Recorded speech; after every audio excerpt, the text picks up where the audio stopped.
www.1clicksoeasy.com 一 click radio， 只要一 click 就係咁簡單 ，so easy。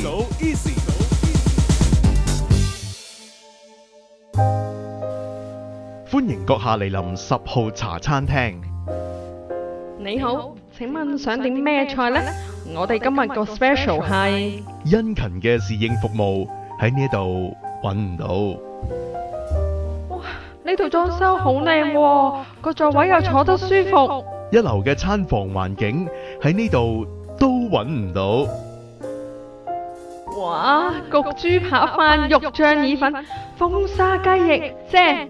色香味俱全嘅美食喺呢度更加揾唔到。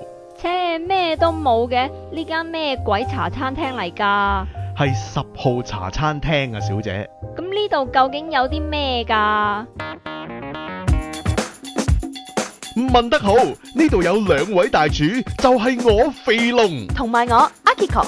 每個星期我哋都會緊貼天下大局，搜羅世界各地嘅趣聞軼事，仲有最新潮流趨勢、科技新知同埋好多生活實用小貼士。總之信息一籮籮，保證你滿載而歸啦！咁正嘅茶餐廳喺邊度啊？只要每個星期三上網到 www.1clicksoeasy.com 一 click radio 就可以收聽到肥龍 Akiko 10號茶餐廳。一 click radio 身在家國，心係香港。喂，有油站啊，做乜嘢唔入油啊？個油燈着晒燈噶咯嗰2個街口間油站平啲啊嘛，我諗住去嗰度入噶。吓，你點知嗰度平啲㗎？先知啊，你係去 One Click Radio 個網站咪知咯，就係咁 easy 啦。www.1clicksoeasy.com 每日即時更新大溫最低油價，而入去最新大溫油價專頁入面，仲可以掌握大溫唔同地區嘅最 update 最抵嘅油價，咁就可以慳錢入平油啦。check 完油價，順便聽埋一 click radio 嘅節目 ，good idea。一 click radio 身在家國，心係香港。前途萬里，節目主持陳華雄。各位聽眾，我係陳華雄，又係到咗前途萬里嘅時間啦。咁啊，先講下加拿大股市過去一個禮拜嘅表現先啦。過去一個禮拜加拿大股市表現咧都係偏淡嘅。咁啊，首先禮拜一咧，因為商品價格嘅下跌咧，所以咧多倫多指數跌咗超過100點嘅，跌104點。能源類嘅股份咧就跌咗1.7%，礦物類嘅股份最犀利就跌咗2%。咁啊，最主要因為咧，譬如油價、金價呢啲都係向下嘅。咁啊，禮拜二咧，咁啊加拿大公布4月貿易赤字都係上升，帶動咗咧個市場氣氛都係偏差嘅。咁啊，多倫多指數跌幅係收窄嘅，跌咗31點。咁啊，金融類股份係最差。去到禮拜三咧，咁啊市況就好翻啲啦。咁當日油價就急升咗超過5%嘅。咁啊，而威朗即係我哋加拿大對債嘅藥廠咧，個股價都反彈咗18.5%。咁所以當日股市咧就升咗42點。咁啊，點解威朗會升呢？因為當日咧就而家揸住威朗比較多嘅股份嘅叫9% 股份嘅對沖基金嘅經理阿克曼咧 Ackerman 咧就出嚟講嘢，咁就話好快會有新嘅行政總裁人選啦。咁市場對於呢個威朗嘅前景亦都開始轉為樂觀，咁所以就嗰日升咗18.5%嘅。去禮拜四咧，嗰個油價就當日就跌咗，咁啊加拿大股市都跟住跌，多倫多指數咧當日跌咗81點嘅。咁啊，市場氣氛都係比較淡，所以跌到落去1個月以嚟嘅低位。咁啊，禮拜五嘅市場好啲，油價升咗，市場又反彈，氣氛就好翻啲。當日咧多倫多指數升咗130點嘅。咁講完加拿大股市，我哋講美國股市咧，美國股市今個禮拜表現咧都係比較好嘅。咁啊，首先就係禮拜一啦，油價回落嘅影響咧，雖然係令到市場氣氛都係差，咁但係健康護理嘅板塊就幾好喎。所以當日咧道瓊斯指數禮拜咧就跌到55點嘅啫，標普500指數跌幅0.3%嘅。咁啊，禮拜二咁啊，市場氣氛咧就比較差咗啦。咁啊，道瓊斯指數當日跌咗105點嘅。咁主要因為市人擔心下禮拜開始公佈嘅業績咧，藍籌業績期咧就唔會有啲壞消息出嚟嘅，所以就帶動咗市場氣氛咧就向淡嘅。到禮拜三咧，咁啊聯邦儲備局咧公佈咗佢個上月嘅議息紀要，咁啊顯示咧就係4月份加息機會咧都唔大嘅，甚至可以話絕無僅有添。咁道指當日升咗112點嘅，咁啊標普500指數升1.1%，納指得升1.6%嘅，創下今年嘅新高位。咁到禮拜四，咁啊日元匯價逞強咧，就拖累咗市場嗰個股市向下啦。道指咧就曾經一度跌咗超過230點嘅，收市時候嘅跌幅就收窄到174點。標普500指數、納斯達克指數都係跌咗1%嘅，咁啊差唔多將前一日嘅升幅就即係全部抵消咗啦。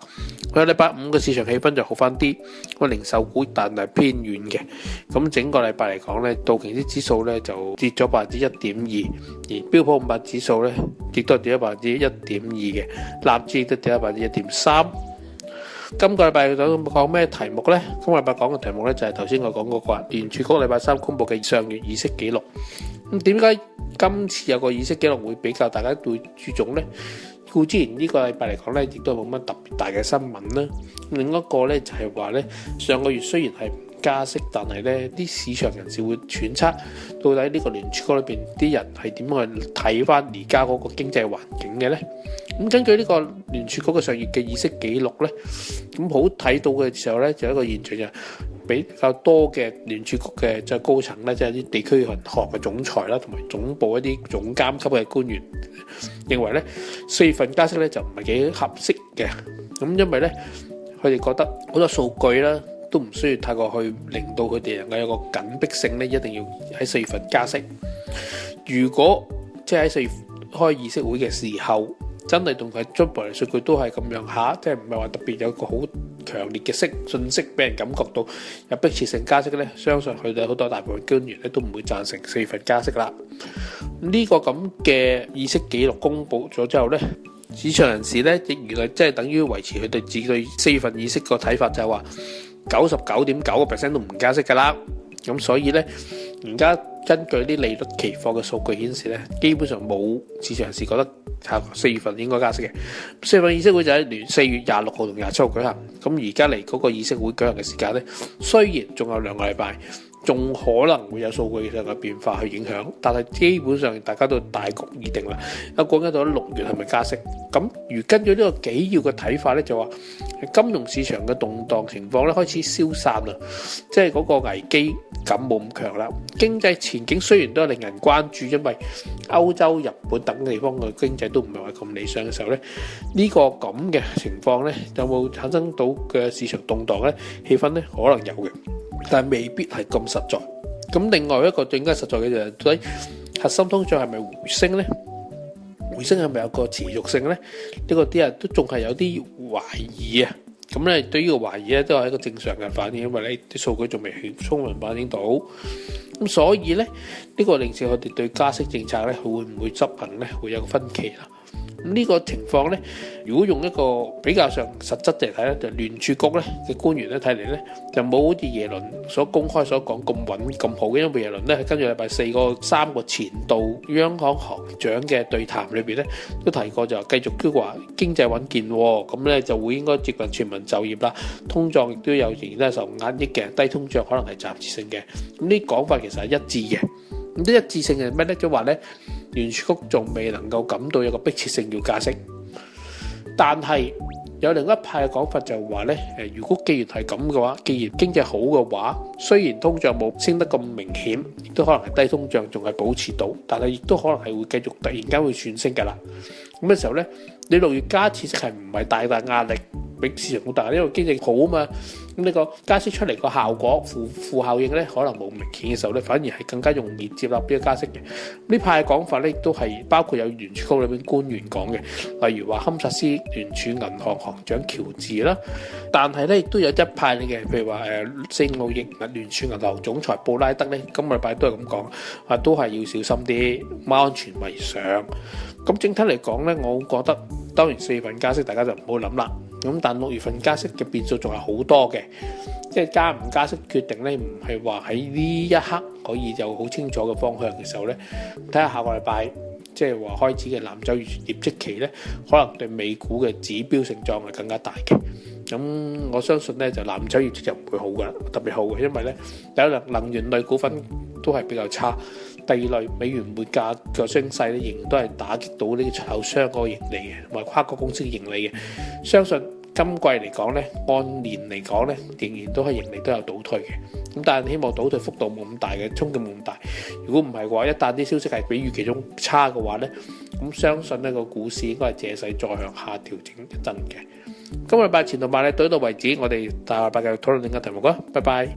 你而家聽緊嘅係 www.1clicksoeasy.com 1click radio。天地有正氣，雜言不留言，下則為何樂，上則為日星。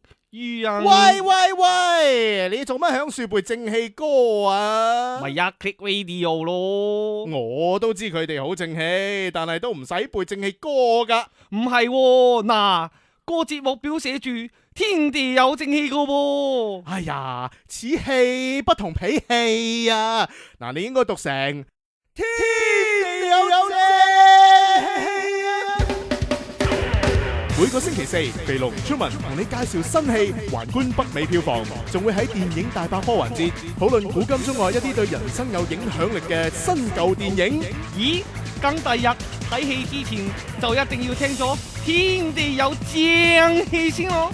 www.1clicksoeasy.com 1click radio， 只要一 click 就係咁簡單 ，so easy。